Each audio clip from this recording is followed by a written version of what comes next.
सतगुरु प्रसाद।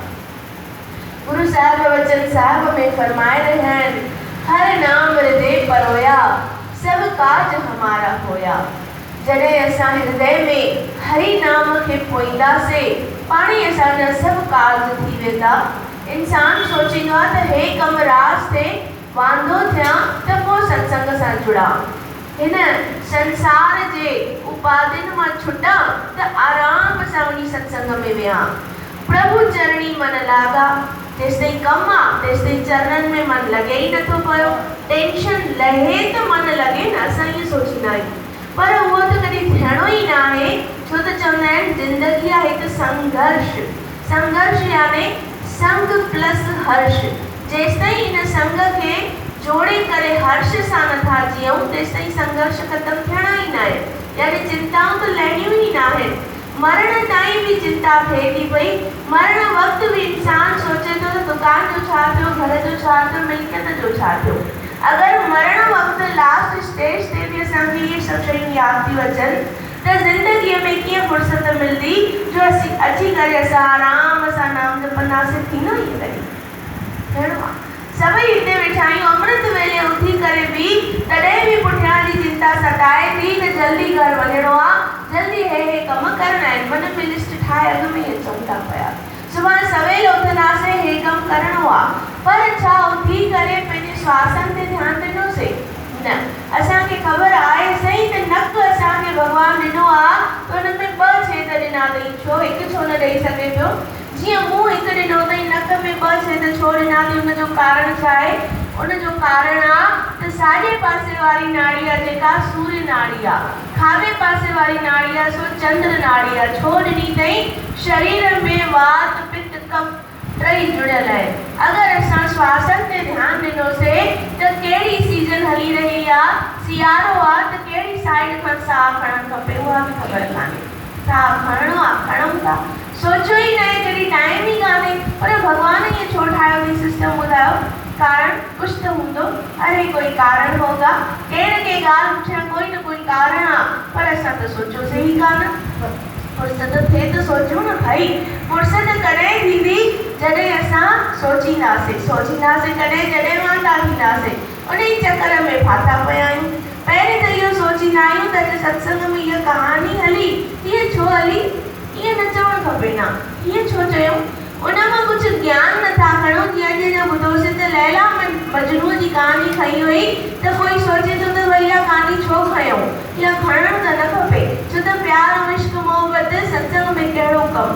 पर उनजे मथां बि ज्ञान खणण वारो बराबरि खणी वेंदो त उहो इश्क मुंहिंजे यार सां कयो आहे, मुंहिंजे प्रभुअ सां कयो आहे। पर असांजी मीनिंग ई ग़लति थी वञे, तर्क वितर्कनि में फासी था वञूं। उन ज्ञान खे हिकु साइड करे रखी था छॾूं पिया। चओ श्री हरि वाहिगुरु।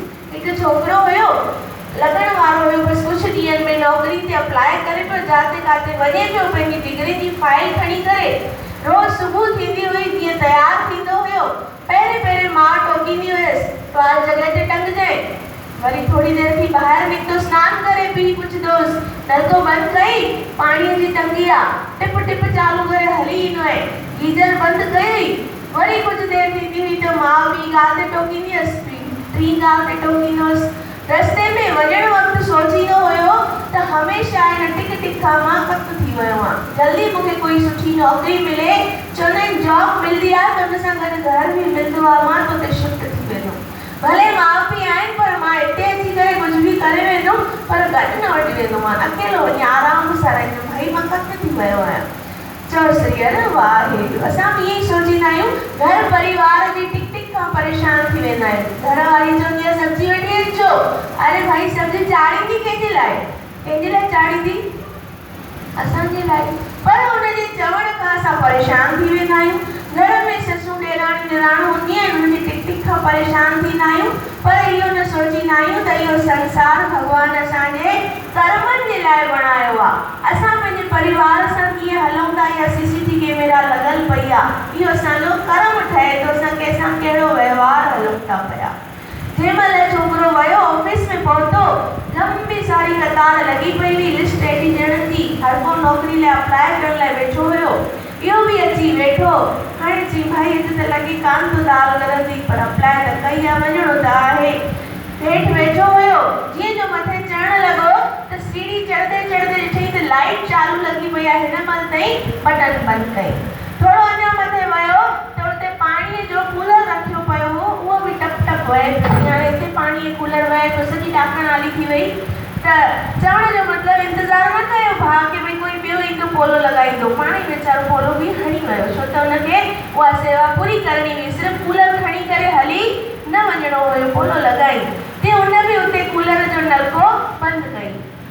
वरी अॻिते हलियो त थोरो कुर्सी आॾी पई हुई, उन कुर्सी खे बि लाइन सां करे पोइ अंदरि वियो। आख़िर ॾिठई सभु ॼणा ईंदा था वञनि, पुछी छा थियो? बॉस नथो ॾिसे अॻिनी फाइल एॾो फास्ट सभु ॿाहिरि था निकिरो, एॾा ॼणा आयो तॾहिं बि चई बसि फाइल ॾिसे ई नथो पियो, खणे थो फाइल रखे थो ॿाहिरि मोकिले थो छॾे पियो। अलाए छा आहे, ठीकु आहे। वियो अंदरि, जीअं जो वियो सीसीटीवी कैमरा त लॻल पई हुई। बॉस चई कॉन्ग्रेचुलेशन, आप सर्विस के लिए सिलेक्ट हो गए हैं। फ़ाइदो थियो त भई अहिड़ो छा कयो, मां अची अञा वेठो बि न आहियां, फाइल बि न खुली आहे ऐं मूंखे नौकरी मिली वई। फ़ाइदो थियो बिल्कुलु। अचंभो अचेसि पियो त बॉस खिलेसि थो, शायदि तूं सोचींदे हूंदे त तोखे सर्विस कीअं मिली आहे, तुंहिंजे बर्ताव ते तोखे सर्विस मिली आहे। कीअं? चई अॼु असां ऑफिस में कंहिंजी बि डिग्री न ॾिठी आहे, हर कंहिंजो बर्ताव ॾिठो आहे। छो त तूं ईंदे ईंदे 4 कम कंदो आयो आहे, बसि उनजे लाइ तूं सेलेक्ट थियो आहे। मन में एतिरो अफ़सोस थिएसि पियो, धरती जाइ न ॾेसि पई, डुकंदो घर आयो आहे, अची पंहिंजी डिग्री जी जेकी फाइल, जेको अभिमान हुयुसि जंहिंजे लाइ नौकरी वठणु वियो हुयो, हिकु कुंड में सटियईं ऐं माउ पीउ खे पेरे पई करे भाॻुर पाइणु लॻो। ऐं मन ई मन सोचणु लॻो त इहा माउ पीउ जी टिक टिक कंहिं निकामे कम जी न आहे। मुंहिंजी डिग्री जे मथां पाणी फिरी वियो, माउ पीउ जी टिक टिक मूंखे कमु आई आहे। कोई बि शइ ज़ाई नथी वञे, पर बसि नज़र असांजी ओड़ी हुजणी खपे, असांजी सोच हुजणी खपे त इहो छो थो वहिंवार हले, कुझु कारण हूंदो, पर असां इहो न सोचींदा आहियूं। हमेशह ई तर्क वितर्कनि में फासी पवंदा आहियूं। चओ श्री हर मन तन हर तरस समावे, नानक दास सचे गुण गावे। मन ऐं तन में दर्शन जी चाह हुजणी खपे। कर्मनि जो वहिंवार त हलंदो पियो, इंसान अहिड़ो हुजणु खपे जीअं पाणी हूंदी आहे, हुन में मेणबती असां ॾीओ ॿारींदा आहियूं दिवाली ते, कीअं मेण तरंदी आहे, हुन में छो न उॾंदी आहे। त बसि संसार जा दुख सुख असांजे अंदरि व्यापक मान न थियणा खपनि, हुजनि ज़रूरी आहिनि, दुख तकलीफ़ूं ईंदियूं आहिनि, पर संग प्लस हर्ष हुजणु खपे। जंहिंखे इहा युक्ति अची वई, उनखे अखियूं बंदि करे वेहण जी बि घुर्ज नथी पए, उनखे ईंदे वेंदे ई उनजो नाम सिमरण थी थो वञे। सो जुड़िया आहियूं, हमेशह ईअं जुड़ंदा रहंदासीं, पाण बि ईंदासीं, ॿियनि खे बि वठी ईंदासीं। अॼु खां वठी